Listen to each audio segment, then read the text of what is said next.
There's always that one place everyone talks about, the one you're told to stay far away from. The old mine was that place for us. The rumors had circulated for years, about how it was shut down for good, about how people had gone in and never come out. People said it was cursed, haunted by the spirits of miners who had met grisly ends. But to us, it was nothing more than a challenge. We were looking for adventure, and what better place to find it than somewhere that everyone else was too scared to go. The gates to the mine were rusted shut, covered in layers of grime and moss, as if time itself had tried to erase any trace of it. But that didn't stop us. We found a gap between the bars, wide enough to slip through and into the dark, cold world beneath the earth. The moment we stepped inside, it felt wrong. The air was thick with damp earth and something else, something foul, like decaying meat. The further we walked into the shaft, the colder it became. My breath came out in shallow, foggy clouds, and I couldn't shake the feeling that something was watching us. We were deep underground, so deep that the world above seemed like a distant memory. At first it was just the sound of our boots on the dirt and the echo of our voices, nervous and loud in the oppressive silence. We joked, trying to push away the unease creeping up our spines. But then it came, the scraping sound. It was soft at first, like the slow drag of nails against stone, distant, yet unmistakable.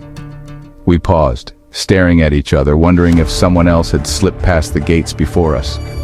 But no, there was no one. Just us in the darkness. Then we heard it, a breath, heavy, labored, echoing through the tunnel like something or someone was waiting just beyond the reach of our headlamps.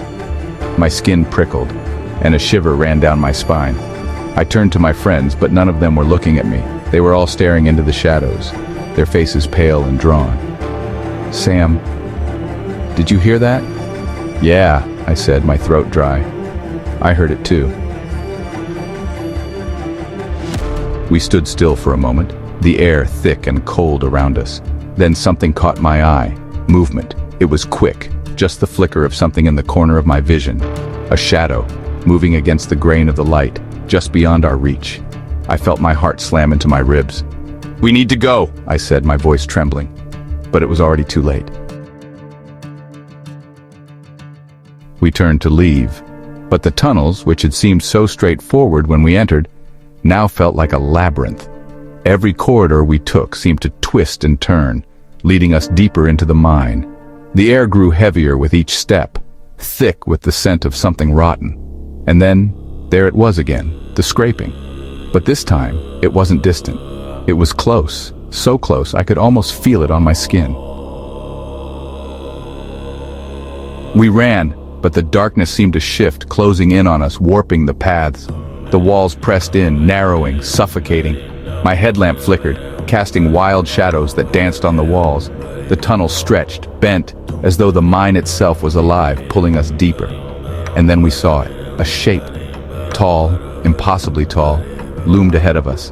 Its limbs were too long, too thin, bending at unnatural angles. It moved with a fluidity that didn't belong to anything human. Its face, or what should have been a face, was a void, a deep blackness that swallowed the light, featureless and wrong. "Run!" I screamed, my voice breaking as I pushed past my friends. But no one was moving. Sam stood frozen, his eyes wide with terror, his mouth working as if he wanted to scream, but nothing came out. It was as if the very air around him had thickened, paralyzed him in place. We ran. No, I ran, fueled by pure terror, hearing my friends' footsteps falter behind me. One by one, they fell behind. I could hear their whispers, quiet at first, barely audible over my pounding heart, but they grew louder as I ran. "Friends, stay with us. Join us." I wanted to scream, but the words caught in my throat. My legs felt heavy, my feet dragging against the dirt, as though the mine itself was pulling me back, holding me in place. The whispers filled my ears, growing into something more insistent, more desperate. It wasn't just the mine anymore, it was them. They were down there with us, watching, waiting. I stumbled, my vision blurring with fear, my headlamp flickering in and out.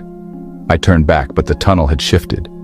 The walls seemed to bend and twist, a maze of darkness, and I couldn't tell if I was running in circles or if the mine had just swallowed me whole. Then, there was silence, no whispers, no footsteps, just the deafening quiet of the mine. I don't know how long I ran. Time lost all meaning down there. The air grew stale, suffocating, my breath was ragged, my chest burning. I could feel something, no, someone behind me, always behind me, just out of sight. Finally, I stumbled out of the shaft, gasping for air, the cool night air burning my lungs. My headlamp flickered once more, then died, leaving me in total darkness. I looked around, disoriented, and there, just ahead of me, was the entrance. The rusted gates, the night outside. I couldn't remember how I had gotten there, how long it had taken. All I knew was that I was alone. My friends were gone, taken. Their whispers were still in my head, haunting me, echoing from the darkness. And then, the worst part. I never saw daylight again. The mine had claimed us all, and some things should never be disturbed. If you enjoyed this story, please subscribe and follow us for more.